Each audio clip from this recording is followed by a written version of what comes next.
Ayan na guys. Malapit na. Hintayin na lang natin maglatik.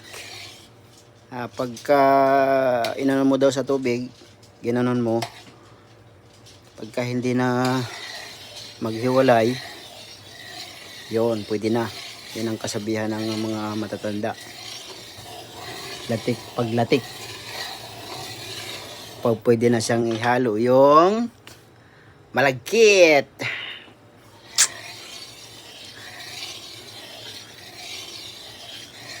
Biko mikos lang, mekos lang insan. Yan. Kumukulo-kulo na siya. Ang gamit pala dito ng asukal ay yung kalamay. Yung kalamay, yung nasa bao. Yun ang masarap sa biko. Yung nasa bao na